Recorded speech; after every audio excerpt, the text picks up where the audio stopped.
अच्छा, question number 6 कह रहे हैं कि find a vector B such that a cross B is equal to C A dot b equal to 3 where A is equal to ए और B की value given, ए और सी की value given है, बी की वैल्यू फाइंड आउट करनी है। ठीक है, हमने क्या किया, ए की वैल्यू लिख ली और सी की वैल्यू लिख ली और आगे से बी को हमने सपोज कर दिया एक्स आई plus Y j plus z के।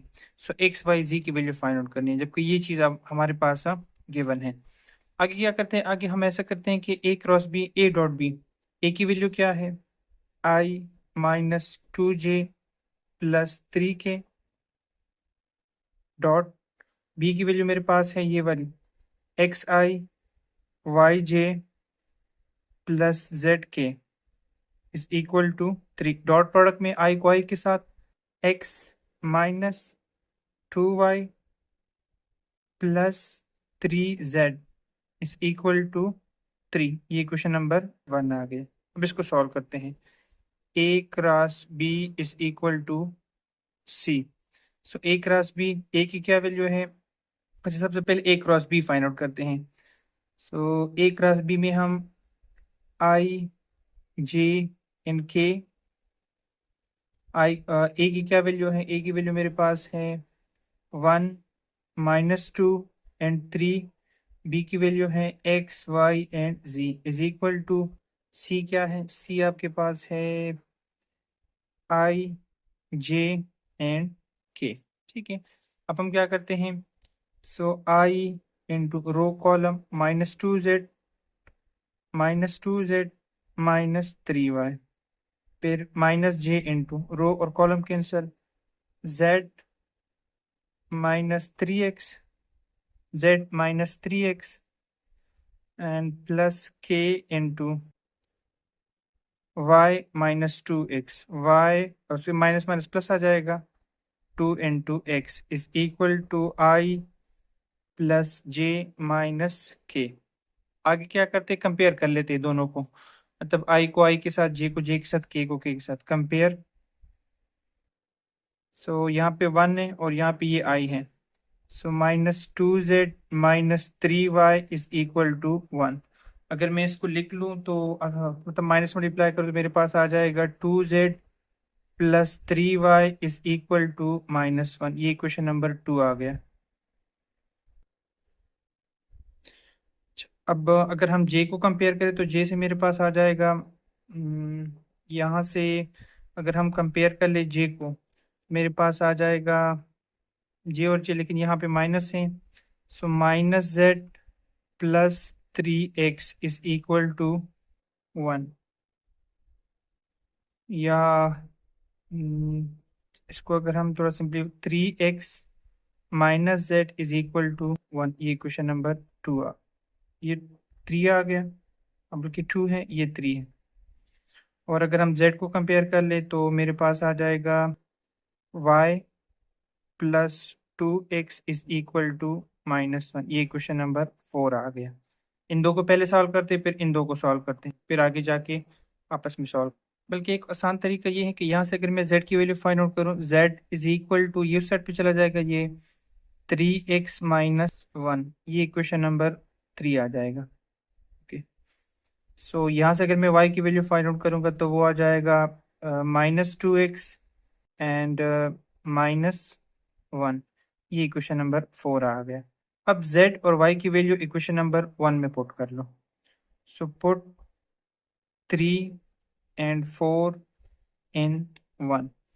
सो x -2 y की जगह पे आ जाएगा -2x -1 प्लस 3 z की जगह पे आ जाएगा 3x -1 is equal to 3।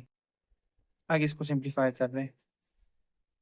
So x minus plus 4x plus 2 plus 9x -3 is equal to 3। x plus 4x 5x, 5x plus so 14x आ गया, 2 से -1।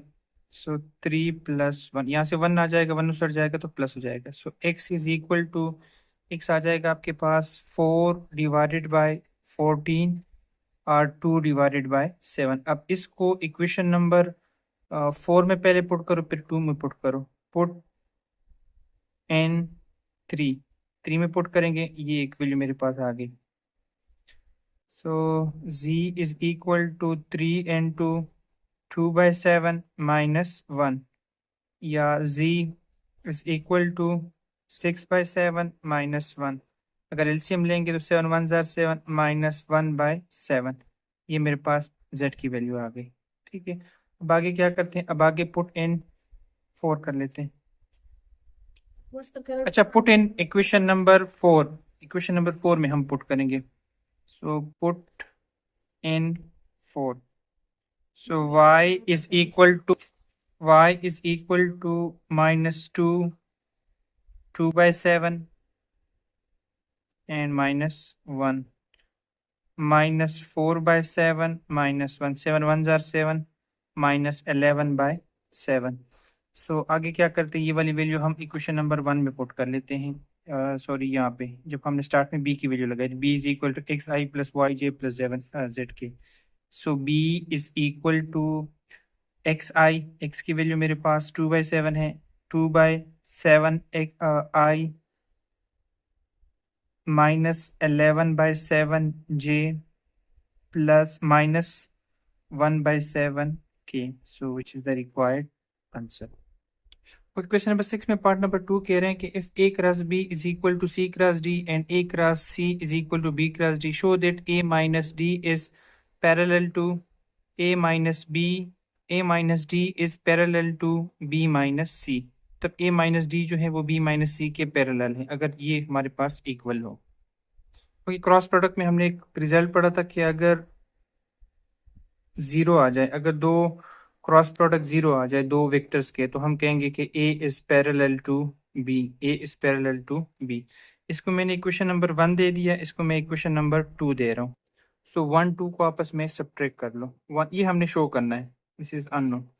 सो 1 - 2, सो a cross b minus a cross c, मतलब left के साथ c cross d minus b cross d। यहाँ से a common कर सकते हैं b माइनस c, और यहाँ से क्या कॉमन हो सकता है, यहाँ से d कॉमन हो सकता है c minus b into cross d। Sorry, ये क्रॉस आएगा।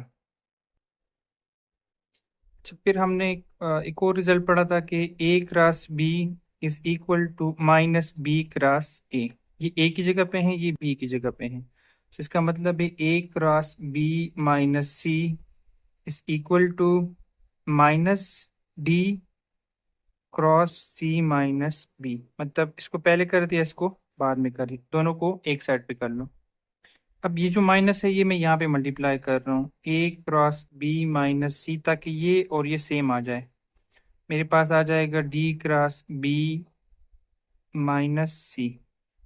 दोनों को एक साइड पे करो, a cross b minus c minus d cross b minus c। तो ये वेक्टर्स है, मैं वैसे इसके ऊपर वेक्टर नहीं लगा रहा, वेक्टर का साइन, तो ये सारे मेरे पास वेक्टर हैं। अब b माइनस c कॉमन कर सकते हैं, सो a cross d, a cross d, sorry ये b माइनस c मैंने कॉमन कर दिया। सो b माइनस c अगर मैं कॉमन करूंगा तो सो यहाँ पे आ जाएगा a क्रॉस d, फिर एक माइनस आ जाएगा और b माइनस c, बल्कि सॉरी a माइनस d वो रह जाएगा, क्रॉस b माइनस c मैंने कॉमन कर दिया, इक्वल टू 0। अब हमने पढ़ा था कि अगर क्रॉस प्रोडक्ट 0 के बराबर आ जाए तो वो पैरेलल आपस में होंगे। सो इट मीन्स कि a माइनस d, ये यूनिट वेक्टर है, सॉरी वेक्टर्स है मेरे पास, parallel to b minus c। मैंने कहीं किसी पे भी नहीं लगाया, तो आप लोगों ने सब पे लगाना है। So a minus d is parallel to b minus c। Okay, part number question number 7 का पार्ट नंबर 1 कह रहे हैं कि फॉर नॉन जीरो वेक्टर, ये बहुत इंपॉर्टेंट चीज़ है, for non zero vector if a dot b is equal to a dot c and a cross b is equal to a cross c, so show that b is equal to c, b is equal to c। So मैंने सबसे पहले लिख लिया कि a dot b is equal to a dot c, ये given है मेरे पास, और साथ में ये भी गिवन है कि a cross b is equal to, ये हमने फाइंड आउट करना है। अब डॉट प्रोडक्ट का फॉर्मूला क्या है मेरे, सॉरी, सबको ना, इन दोनों को ना एक साइड पे कर लो। A dot b minus A dot c, मैं वेक्टर लिख लूँ, इज इक्वल टू 0। कुछ कॉमन हो सकता है, ए कॉमन कर दिया, dot b minus c equal to 0। अब गिवन है, स्टार्ट में गिवन है कि for non zero vector a, इसका मतलब है कि a vector is not equal to 0। अब दो दो रियल नंबर्स या दो वेक्टर का प्रोडक्ट 0 के बराबर है, सो ये तो 0 नहीं है, इट मीन्स कि B minus C is equal to 0। So B vector is equal to C vector, ये साइड पे आ जाएगा। सो ये केस 1 आ गया। अब केस 2 फाइंड सॉल्व करते हैं, ये वाला। A cross b minus A cross C is equal to 0। Vector a common हो सकता है, ए कॉमन कर दिया, b minus C is equal to 0। So same वही चीज़ है कि a vector is not equal to 0, so इसका मतलब है कि b vector minus c vector 0 के बराबर है, और b vector is equal to C vector. दोनों इकट्ठे भी आ सकते हैं, अलग अलग करके भी आ सकते हैं कि if A dot B is equal to A dot C, ये फाइंड आउट करो, और ये है तो फिर ये फाइंड आउट करो। दोनों तरह का आ सकता है। कि 7 का जो पार्ट नंबर 2 है वो कह रहा है कि for three vector a b and c, if a plus b plus c is equal to 0, then show that a cross B is equal to b cross c equal to C cross a. So सबसे पहले हमने क्या लिख लिया, a plus b plus c, और ये हमने show करना है। सो इसमें आप क्या करें, आप ए का क्रॉस प्रोडक्ट कर ले पहले। ए सॉरी, पहले यहाँ से आप लिखे a plus b is equal to minus c. अब इसमें आप ए का क्रॉस प्रोडक्ट फाइन मल्टीप्लाई करें, फिर बी का कर ले, फिर सी का कर ले। पहले हम ए का कर रहे हैं, a cross a plus b is equal to, sorry मैं राइट से कर रहा हूँ तो वहाँ पे माइनस है तो इस वजह से, multiply by C, minus C cross ए। ये जो ए है, ए मल्टीप्लाई किया है, सो ए को दोनों के साथ करो, a cross a plus b cross a is equal to minus C cross a. अब दो वेक्टर्स जो सेम वेक्टर्स है, उसका क्रॉस प्रोडक्ट 0 के बराबर है, so B cross a is equal to C cross a. और एक रिजल्ट हमारे पास है कि ए क्रॉस बी जो है वो माइनस बी क्रॉस ए के बराबर है। सो ये वाली वैल्यू पुट करो, minus A cross B is equal to minus C cross A, cancel, A cross B is equal to C cross ए। ये क्वेश्चन नंबर 1 आ गया। अब जो स्टार्ट वाली क्वेश्चन आपने ली थी, ये वाली, यहाँ पे बी बी के साथ क्रॉस प्रोडक्ट करो, लेकिन वो ही राइट साइड से हम करेंगे, तो ये प्लस है, cross B is equal to minus C cross b. So A cross b plus b cross B is equal to minus C cross b. So ये 0 आ जाएगा, ठीक है। अब इसको दोबारा चेंज करते हैं, सेम ये वाला कॉन्सेप्ट यूज करेंगे, माइनस बी क्रॉस ए, ये तो 0 है, और माइनस सी cross b, minus minus cancel, so आपके पास आ गया b cross a is equal to C cross b. ये क्वेश्चन नंबर मतलब दूसरा आ गया, क्वेश्चन नंबर 2 आ गया। अब सेम जो स्टार्ट वाली इक्वेशन आपने ली थी, इसको सी के साथ क्रॉस प्रोडक्ट कर ले। So a plus b cross C is equal to minus C cross c. So यहाँ से आ जाएगा a cross c plus b cross C is equal to, ये तो 0 आ जाएगा, माइनस 0 या 0 लिखने की जरूरत नहीं, किसी एक को दूसरी साइड पे ले जाओ। हम ऐसा करते हैं कि a cross C is equal to minus b cross c, इसको दोबारा ये वाला कॉन्सेप्ट यूज कर लो। So minus C cross a is equal to minus b cross c, minus minus cancel, c cross a is equal to b cross c. Question number 3 आ गया कि from 1 2 and 3, 1 2 3 से हम लिख सकते हैं कि a cross B is equal to b cross C is equal to C cross a, from 1 2 and 3, from 1 2 and 3। Okay, question number 8 में पार्ट नंबर 1 कह रहे हैं कि if a b c is a unit vector, इसका मतलब है कि a b c unit vector हैं और unit such that a is perpendicular to both b and c, ये बाद में डिस्कस करते हैं, and angle between b and c is 60, so angle is equal to 60। अब कह रहे हैं कि a is perpendicular to b and c, ये मैंने बी ले लिया, एक मतलब बी ले लिया और एक सी ले लिया। अब बी और सी,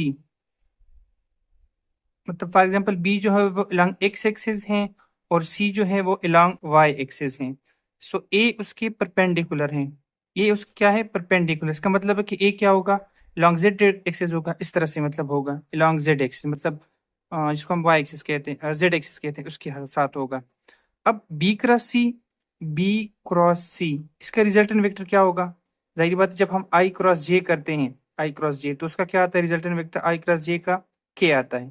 सो ये आई है फॉर एग्जांपल, ये जे है तो इसका के आ गया। ठीक है, इसका मतलब है जो ए है वो पैरेलल है बी क्रॉस सी के, ए जो है वो पैरेलल है बी क्रॉस सी के, वो बी और सी के तो परपेंडिकुलर हैं लेकिन उसके क्रॉस प्रोडक्ट के पैरेलल है। ठीक है, मैंने कहा ना कि ये देखो ये बी है और ये फॉर एग्जांपल सी है, ये मैंने बी ले लिया, बी यहाँ पे मैं ले रहा हूँ, बी एक्स एक्सिस है, ये वाई एक्सिस है और ये जो जेड एक्सिस है ये ए आ गया। सो ए जो है वो सी के साथ क्या है परपेंडिकुलर हैं और बी के साथ भी परपेंडिकुलर है, लेकिन जो बी क्रॉस सी है, बी क्रॉस सी का मतलब क्या है कि B cross C is equal to K unit vector. अब के जेड एक्सिस इस तरह से हैं और ए जो है वो भी जेड एक्सिस पे, इट मीन्स के ए और बी क्रॉस सी जो है वो परपेंडिकुलर है। बस ये सिर्फ कॉन्सेप्ट था, आगे हम सॉल्व करते हैं। सो हमने पढ़ा था कि अगर ए परपेंडिकुलर है बी के ऊपर, इसका मतलब है ए जो होगा वो किसी कांस्टेंट के मल्टीपल के बराबर होगा, बी के मल्टीपल के बराबर होगा। So a is equal to lambda into b cross c.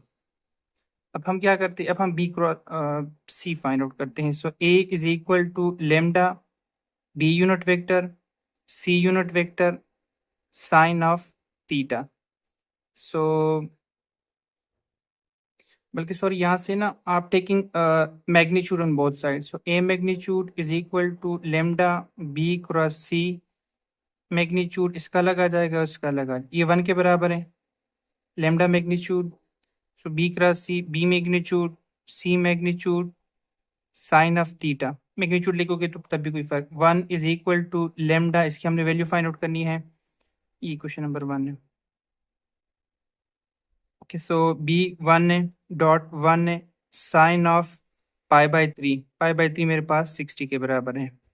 So 1 is equal to lambda 1.1 और ये क्या है साइन बाई 2, साइन बाई 60 1/2 के बराबर है। Okay, so lambda is equal to 2 side पे मल्टीप्लाई करोगे तो आपके पास ये आ जाएगा। ठीक है, क्योंकि यहाँ पे डिवाइड है उस साइड पे मल्टीप्लाई हो जाएगा, सॉरी मैग्नीट्यूड है, अगर हम मैग्नीट्यूड या एब्सोल्यूट से हम उसको हटाएंगे तो ये मेरे पास आ जाएगा +-2, पुट इन 1, 1 में पुट करें। So a is equal to +-2 b cross c, so which is the required answer. कि पार्ट नंबर 2 क्या कह रहे हैं कि show that left hand side is equal to right hand side के। सो हम क्या करते हैं राइट हैंड साइड करते हैं, लेते हैं और इसको ओपन भी कर रहे हैं। इसको मैं अगर ओपन करूंगा तो मेरे पास आ जाएगा, हम तो क्रॉस मल्टीप्लिकेशन करते हैं, ए मैग्नीट्यूड स्क्वायर मतलब a dot a, so a magnitude square आ जाएगा डॉट बी मैग्नीट्यूड स्क्वायर, फिर माइनस आएगा ए डॉट बी स्क्वायर, मतलब क्रॉस मल्टीप्लिकेशन कर दी। सो इसको अगर हम इसको ऐसे लिख लें a magnitude square into b magnitude square minus, इसको ओपन कर सकते हैं a magnitude square dot b magnitude square into a dot b, a magnitude b magnitude into cos of theta, लेकिन स्क्वायर है तो फिर से स्क्वायर आ जाएगा, a dot B is equal to a magnitude into b magnitude cos of theta, लेकिन इसके ऊपर स्क्वायर है तो ये स्क्वायर आ जाएगा, ये स्क्वायर आ जाएगा, ये स्क्वायर आ जाएगा। So a square into b square minus a magnitude square b magnitude square, cos square किसके बराबर है 1 माइनस साइन स्क्वायर थीटा, मतलब cos square theta minus sine square theta is equal to 1। So sine को side पे लेके जाएंगे तो cos square theta is equal to, sorry ये प्लस है, माइनस साइन स्क्वायर थीटा। अब ये मल्टीप्लाई करो, a magnitude square into b magnitude square minus ये मल्टीप्लाई करो, a magnitude square b magnitude square minus minus plus a magnitude square b magnitude square sine square theta, ये वाला minus plus, ये और ये कैंसिल। तो ये आपके पास आ जाएगा a cross B magnitude square, क्योंकि ए क्रॉस बी किसके बराबर, a magnitude b magnitude sine of theta, लेकिन स्क्वायर है तो फिर स्क्वायर आ गया। तो ये मैंने ले लिया और मेरे पास आंसर में ये आ गया। Question number 9 part 1 part 2 same है कि a magnitude equal to 3 b magnitude equal to 5 and a dot b equal to 60 find a cross b, और दूसरे में a dot b find out करना है, a dot b magnitude find out करना है। So हमने क्या फाइंड आउट करना है, a cross B magnitude find out करना है, ठीक है। अब अगर आप 3.3 में क्वेश्चन नंबर 5 देखिए, उसमें से लाग्रांजी आइडेंटिटी है, वो क्या कह रहे हैं, वो कह रहे हैं कि a cross B magnitude square is equal to a magnitude square b magnitude square minus A dot b square minus A dot b square, इसको हम लाग्रांजी आइडेंटिटी कहते हैं। अब वैल्यूज पुट करो, so A cross B magnitude square is equal to a की क्या value है 3, 3 3 9 dot B की वैल्यू है, सॉरी बी की वैल्यू मैंने नहीं लगाई, बी की वैल्यू मेरे पास है, बी की वैल्यू 5 है, सो डॉट 25 माइनस ए डॉट बी की वैल्यू 60 है, सो 60 का square. So A cross B magnitude square is equal to कि 9 multiply by 25, 9 multiply by 25, so 2 2 5 minus 60 का स्क्वायर 3600, 60 का square 3600 minus 225, so A cross B whole square is equal to मेरे पास आ गया -3375, sorry taking square root on both sides, a cross b whole square is equal to -3375 into square root। अगर हम इसका square root ले लें तो मेरे पास आ जाएगा, so a cross b magnitude square is equal to 15 minus 15 square root, 15 minus 15 square root. Part number 2 क्या कह रहे हैं इसी का, पार्ट नंबर टू भी सेम इस तरीके से है कि a मैग्नीट्यूड आपके पास है 2 के, बी मैग्नीट्यूड इक्वल टू 5 है, a cross B is equal to 8 है, सो ए डॉट बी हमने फाइंड आउट करना है। दोबारा लाग्रांजी इक्वेशन फाइंड यूज कर लें, a cross B magnitude square is equal to a square b square minus A dot b square, ये वाला minus इस साइड पे कर लो और इसको इस साइड पे कर लो, so A dot b square is equal to a magnitude square b magnitude square minus A cross b square, okay. So A dot b square is equal to a की value है 2, 2 2 जार 4 dot B की value 5 है, 5 5 जार 25 minus ए cross b की 64 है, so A dot b dot square is equal to 100 minus 64, so A dot B square is equal to 36. Now taking square root on both sides, so a dot b is equal to 6, which is the required answer. Okay, question number 10 कह रहा है कि find the area of parallelogram if a is equal to this one and b is equal to मतलब a b दो sides हैं और two adjacent sides, a और b की एरिया फाइंड आउट कर, एरिया ऑफ पैरेललोग्राम। अब area of parallelogram जो है उसका हमारे पास फार्मूला है a is equal to a cross b magnitude. सबसे पहले a cross b find out करते हैं, a cross B is equal to a की वैल्यू है सॉरी आई जे एंड के और 2 -3 1 1 -2 7, so A cross B is equal to i into row column cancel 7 3 जार 21 -21 plus 2, फिर minus j into row column cancel 7 2 जार 14 -1, फिर plus k into row और column cancel 2 2 जार 4 -4 प्लस 3, सो यहाँ से आ जाएगा आपके पास ये मेरे पास 2 है तो -19i, और यहाँ से -13j, और यहाँ से -k। अब इसी का मैग्नीट्यूड फाइंड आउट करते हैं। a cross b magnitude is equal, magnitude का मतलब होता है i का स्क्वायर प्लस j का स्क्वायर प्लस k का स्क्वायर, मतलब कोएफिशिएंट का स्क्वायर आता है। सो 361 प्लस 169 प्लस 1 स्क्वायर रूट, और इसको अगर हम ऐड कर ले तो मेरे पास आ जाएगा 1, 3 और 5। सो ये ए क्रॉस बी आ गया मैग्नीट्यूड, या इसको हम एरिया भी बोलते हैं, एरिया ऑफ पैरेललोग्राम। या अगर आप इसको सिंप्लीफाई थोड़ा करना चाहते हैं तो फिर ए इज इक्वल टू, आपके पास इसको स्क्वायर रूट करें तो 3 × 59 square root, which is the required answer.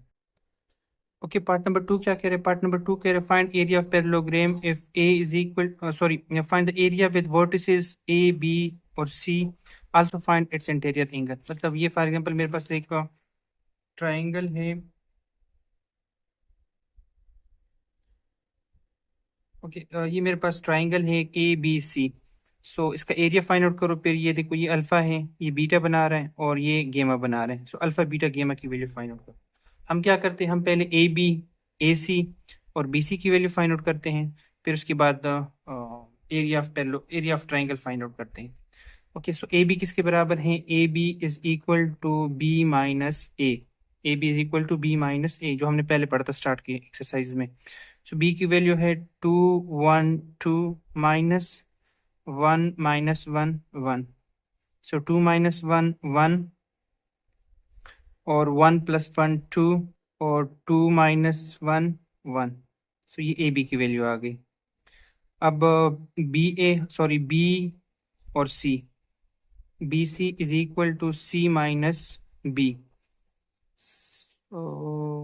सी की वैल्यू है 3 0 -1, माइनस बी की वैल्यू है 2 1 2। सो बी सी आपके पास आ गया 3 - 1 1, 0 - 1 -1, एंड -1 -3। अब जो लास्ट वाली साइड रहता है वो ए सी रहता है। So A C is equal to C minus a. A C is equal to C minus A.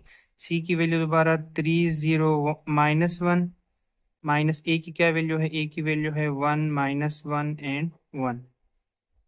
So A C is equal to 3 - 1 2, 0 plus 1 1, and -1 -1 -2, 2 1 -2। अब हमारे पास एरिया ऑफ ट्राइंगल का हमारे पास फार्मूला है कि कोई भी दो साइड एडजेसेंट साइड, मतलब A B A C, A B B C, और ए सी बी सी, कोई भी दो साइड लिख ले। मतलब मैं ए बी क्रॉस ए सी लिख रहा हूँ डिवाइडेड बाई 2 उसका magnitude, a B cross A c, और जो आंसर आएगा उसको 2 पे ये मैग्नीट्यूड जो है ये सिर्फ इसके साथ है, 2 के साथ नहीं है। लगा ले तब भी कोई फर्क नहीं पड़ेगा क्योंकि वो तो कांस्टेंट है। सो हम पहले A B cross A C find out कर रहे हैं। A B cross A C find out कर रहे हैं, मैग्नीट्यूड बाद में करते हैं। आई जे एंड के। अब ए बी की क्या वैल्यू है? ए बी की वैल्यू है मेरे पास 1 2 1, और ए सी की वैल्यू है 2 1 -2। सो आपके पास आ गया i into row cancel column cancel, -4 -1, फिर minus j into row cancel column -2 -2, and plus k into row cancel column cancel 1 -4। So आपके पास आ गया -5i -4j, बल्कि minus minus plus +4j, and -3 into k. अब इसका मैग्नीट्यूड भी है, सो आप लिखें a B cross A c magnitude is equal to 5 का स्क्वायर 25, 4 का स्क्वायर 16, एंड 3 का स्क्वायर 9, और इसके ऊपर स्क्वायर रूट। सो ये आपके पास 50 आ जाएगा, या 50 को अगर कर ले तो हम आपके पास आ जाएगा 25, 5 into 2 square root. So putting in equation number इसमें पुट कर लें। सो एरिया आपके पास आ जाएगा 5 into 2 square root divided by 2। So area of triangle.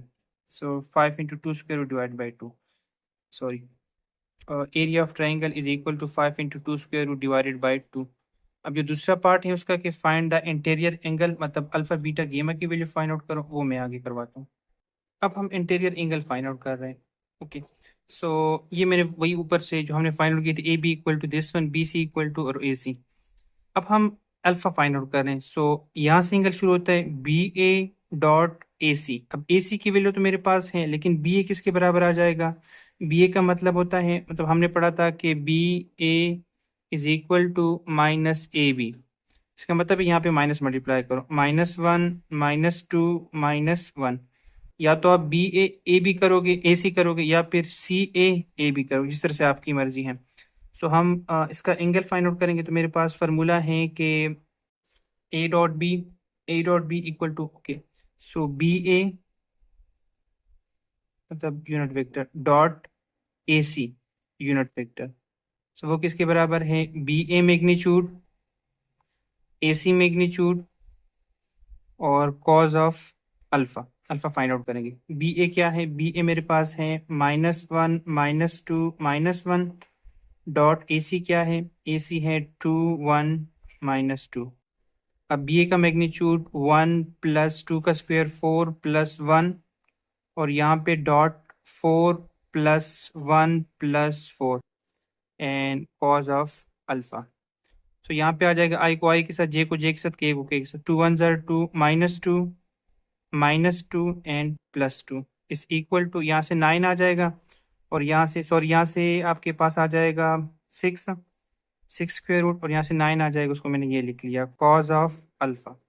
सो यहाँ पे 2 2 cancel, so cos of alpha is equal to, यहाँ पे 2 रहता है, sorry -2 3 and 2 6 square root. Yeah, this implies that alpha is equal to cos inverse -2 into 3 into 6 square root.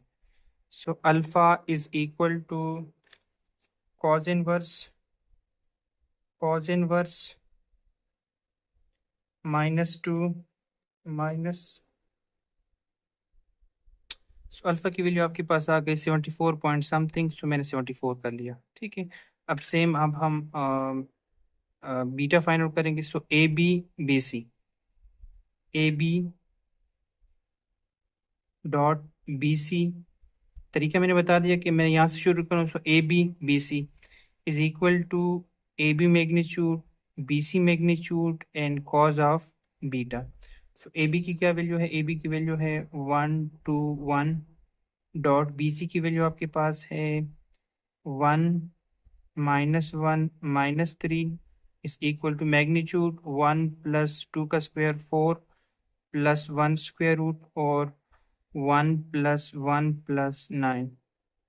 These are 9 1 and 1 and cos of beta. सो यहाँ पे आपके पास आ जाएगा 1 1 ज़र 1 -2 एंड -3, मतलब क्रॉस डॉट प्रोडक्ट कर रहे हैं। यहाँ से आपके पास 6 स्क्वायर रूट आ जाएगा, यहाँ पे 11 स्क्वायर रूट आ जाएगा, और कॉज ऑफ बीटा।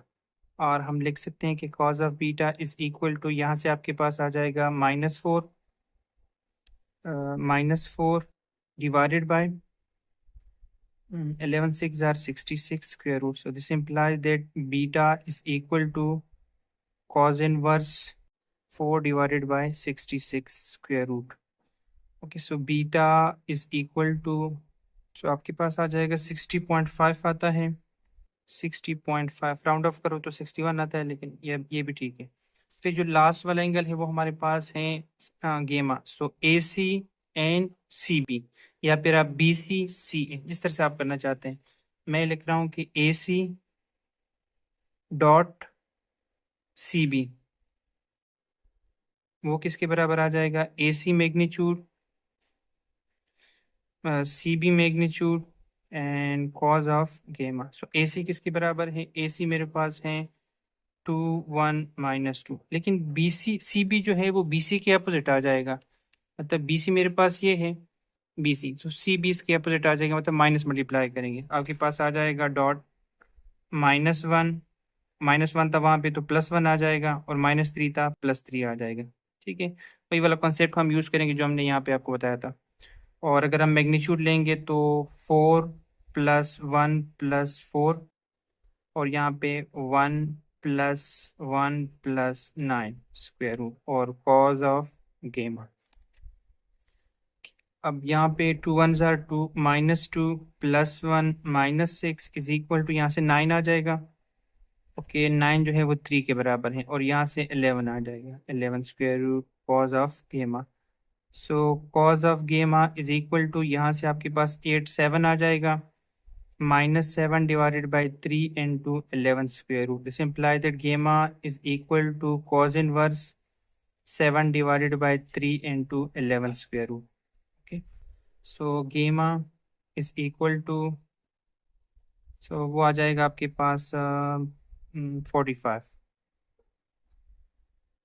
ठीक है, सो इंटरनल एंगल एक 74 आ गया, एक 60 आ गया और एक 45। अगर तीनों को आप ऐड करोगे तो 180, क्योंकि तीनों एंगल अगर हमारे पास आएंगे तो 180 के बराबर। ये मेरे ख्याल में 181 तकरीबन आता है, क्योंकि मैंने राउंड ऑफ करके किया है, लेकिन अगर आप कंप्लीट करेंगे तो फिर आपके पास 180 ही आएगा, which is the required answer.